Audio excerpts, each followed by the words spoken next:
Broadcasting live from the Albay Pio News Center, providing you the most exclusive news updates from all over the province. This is 12 o'clock Newsbreak.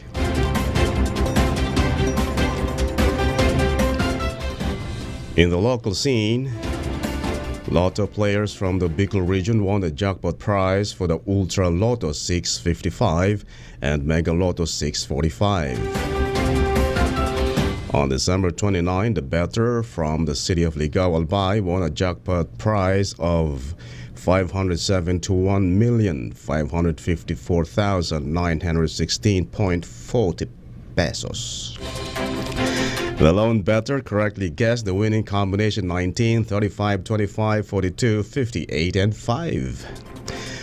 Meanwhile, a solo player from South Cotabato also won a total of 23,389,000.60 pesos as the jackpot prize for the Mega Lotto 645. The winner correctly matched the winning numbers 6, 12, 28, 4, 16, and 17.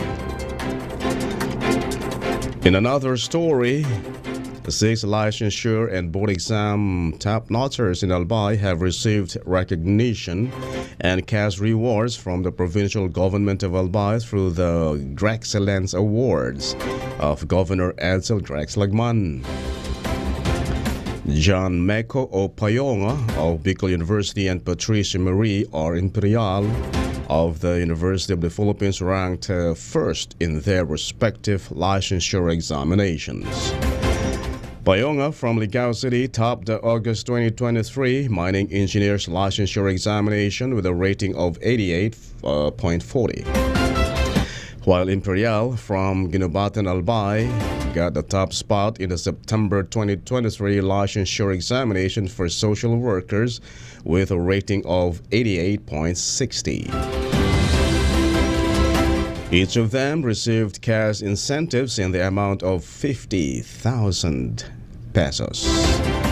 Another 8th-placer in the August 2023 Mining Engineers Licensure Examination from Bicol University, Charis or Sabater from Pulangi Albay, ranked 8th with a rating of 85.30 and she received 20,000 pesos. Meanwhile, Christine E. Mangampo of UST Legazpi and Areth A. Aranya of Divine Word College of Legazpi ranked 8th and 9th, respectively, in the August 2023 Psychometrician Licensure Examination. Mangampo, who resides in Humapon, Legazpi City, and Aranya from Barangay 16, Legazpi City, received 20,000 pesos each. Alvin A. Gruezo from Bicol University of Ginubatan and resides in Malilipot, Albay, ranked 8th with a rating of 90.10 in the October 2023 Forester's Licensure Examination and received 20,000 pesos. This year's outstanding Albayano top-notchers of licensure and board exams who were recognized through the Provincial Education Department headed by Dr. Roman Chamberlain G. Suniga the 6th.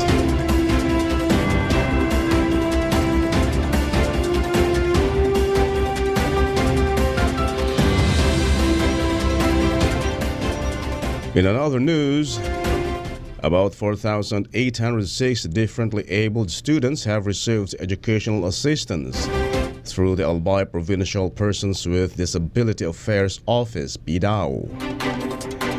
Albay Provincial Persons with Disability Affairs Office head Anisita Abion said that their office has given 460 students a total of 744,000 pesos cash assistance for their educational needs in the first tranche, and 1,764 students received the same assistance, amounting to 3,042 pesos during the second tranche.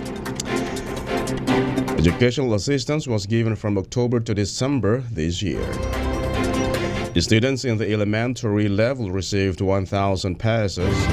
Those in the secondary received 2,000 pesos, while college students received 3,000 pesos. The beneficiaries of the said assistance are those qualified students enlisted by their respective local government units and barangay PWD facilitators. In the national scene, the consolidation process for the Public Utility Vehicle Modernization Program, PUVMP, did not receive much support from transport operators in Metro Manila. Only 40% agreed to join either a corporation or cooperative based on the data of the Department of Transportation, DOTR. On a nationwide basis, the OTR Office of Transportation Cooperative Chairman Jesus Ferdinand Ortega said they achieved a target of around 70% of transport operators, consolidating as part of the first phase of the country's transportation modernization. The deadline for consolidation is on that would be last December 31st. And President Marcos himself insisted that there will be neither extension nor lifting of the deadline. In another story, the Department of Health, DOH, on Monday, January 1, reported that the total number of fireworks-related injuries have reached 231, with 116 new cases recorded on New Year's Eve. In a briefing, Health Secretary Ted Urbosa cited a slight increase in fireworks-related injuries this year. In the latest fireworks-related injuries report released by DOH, covering the monitoring from 6 a.m. of December 21st to 5:59 a.m. January 1st, there were 116 new fireworks-related injuries. DOH noted that the new cases range from 11 months to 76 years old, with 7 out of 10, or 82.71% of cases being male. Of the new cases, DOH said 93% occurred at home and in the streets, while 60 were due to legal fireworks.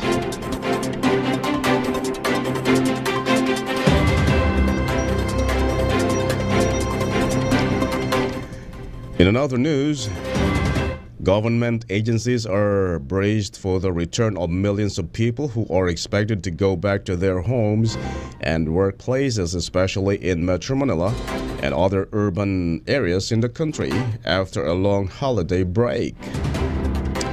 On the part of the Philippine National Police PNP, its spokesperson Colonel John Fajardo said that all police forces across the country will remain on alert until this week, or the start of the time of normalization in schools and workplaces. The PNP ordered maximum police visibility at the span of the Yuletide season. The security measures include police visibility in transportation hubs, conduct of checkpoints, and target hardening measures in other places of convergence. And in the news outside the country, local utilities in Japan said that around 33,500 households were without power around the epicenter of a series of major earthquakes in central Japan. The areas affected were Toyama, Ishikawa, and Niigata prefectures on the Sea of Japan side of Japan's main island of Honshu. In another story, about 68 Palestinians were killed in fresh Israeli airstrikes in Gaza City on Sunday. Israeli fighter jets carried out airstrikes on the Al Zaytun neighborhood, leaving 48 dead and scores injured, Wafa said, citing local sources. Another 20 people were killed in airstrikes in the vicinity of Al-Aqsa University. Palestinian health authorities have yet confirmed the fatalities.